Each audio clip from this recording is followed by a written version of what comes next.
Hello, I'm Canon. This is the second time how to teach English at Japanese senior high school.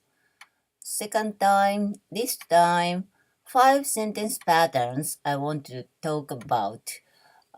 This one, I've talked with many assistant language teachers or foreigners, but they don't know this sentence patterns.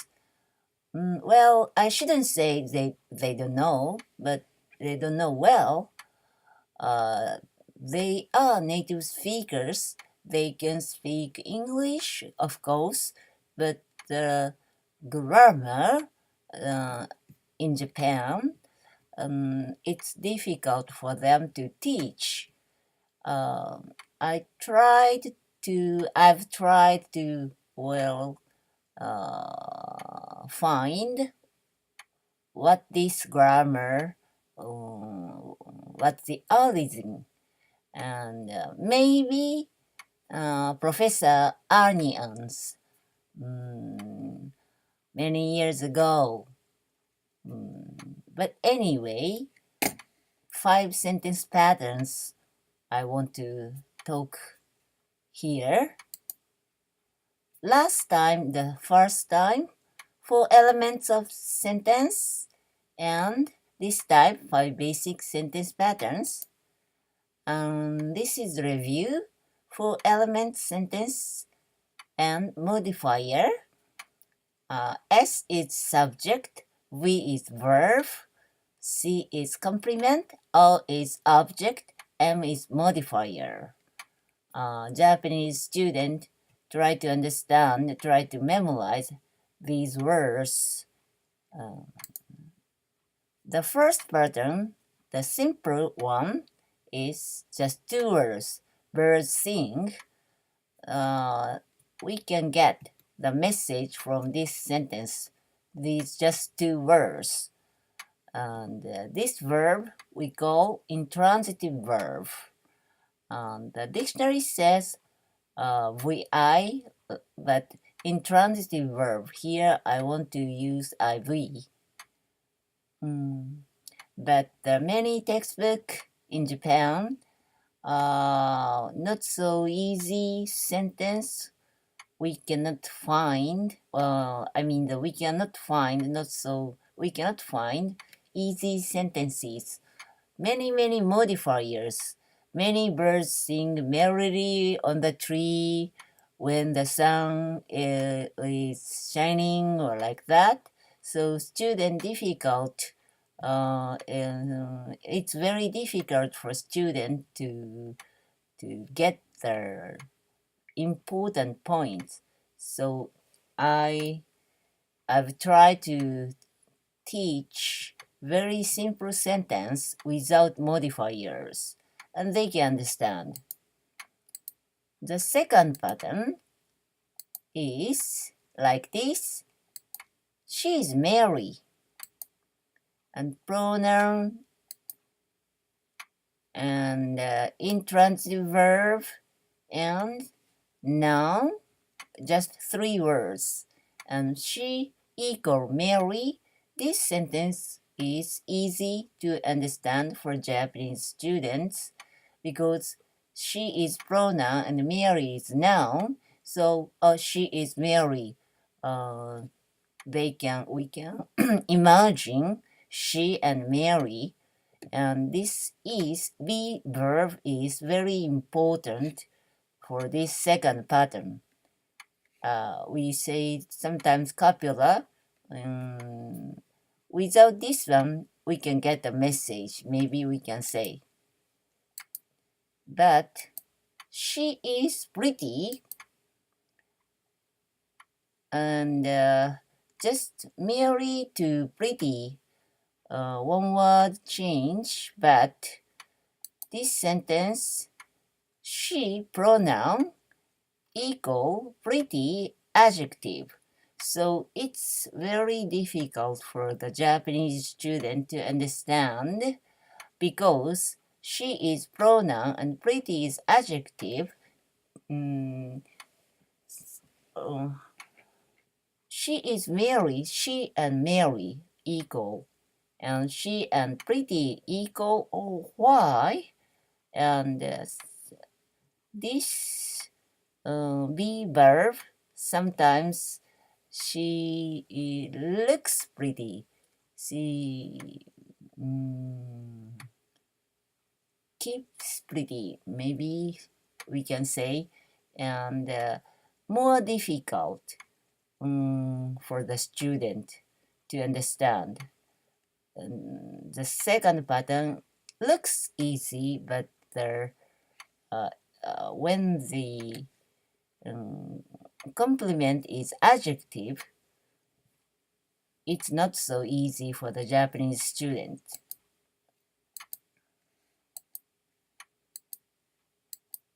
And the next one is the third pattern. I love you.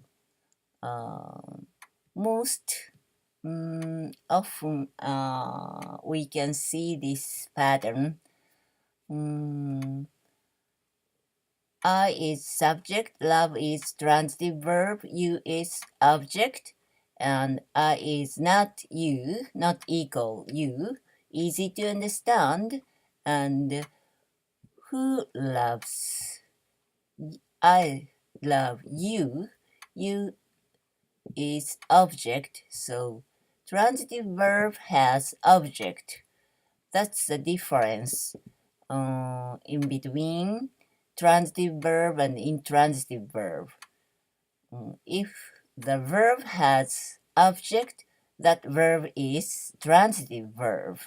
So the third pattern, it has a transitive verb. This transitive verb and this pattern, Japanese students often use when they write their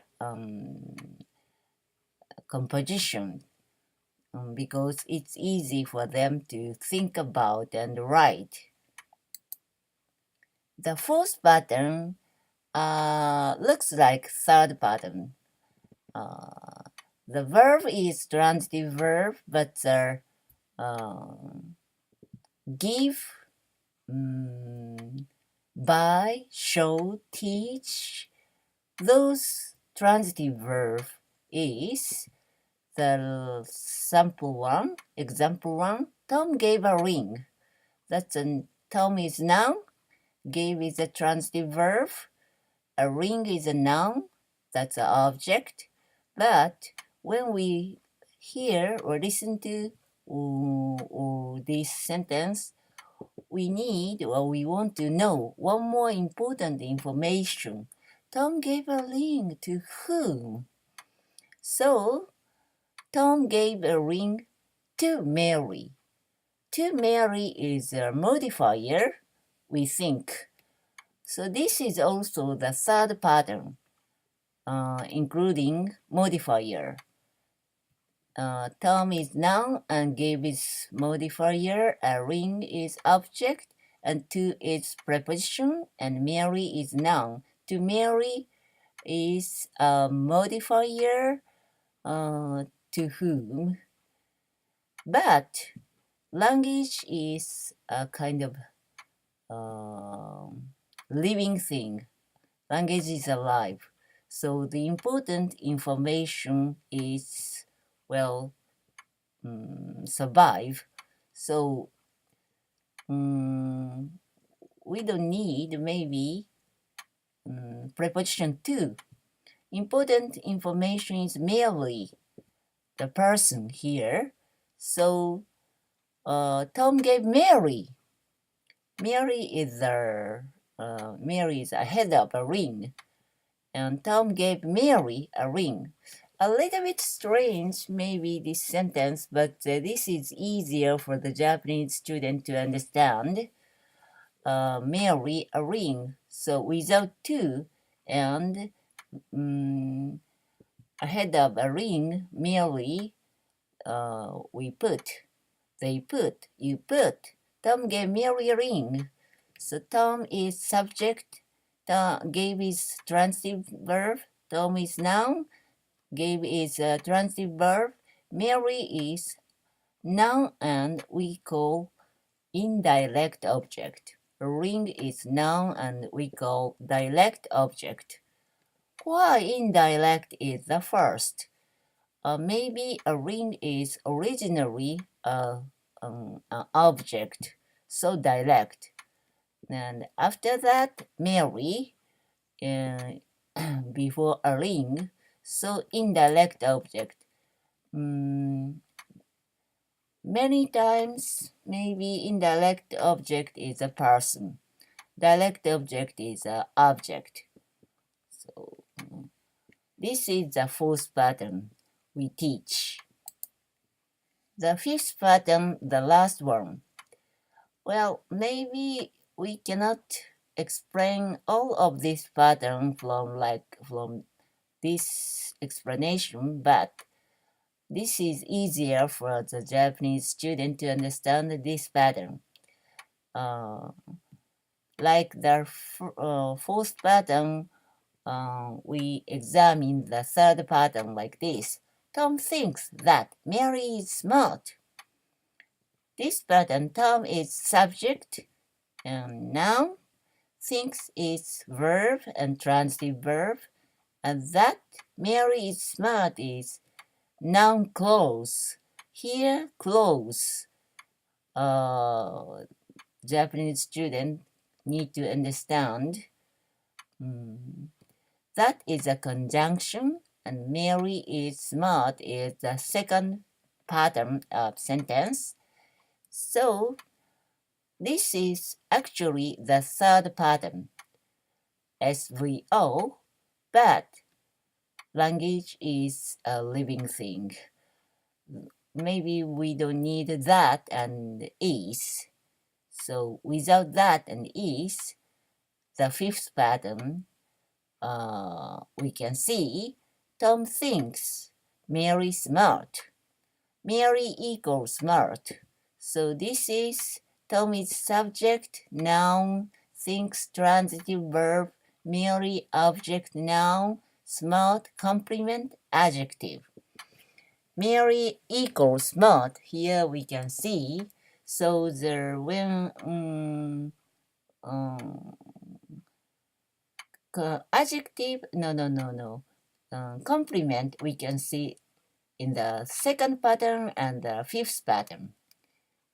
So maybe very difficult for the Japanese student to understand the second pattern and the fifth pattern, especially when complement is adjective.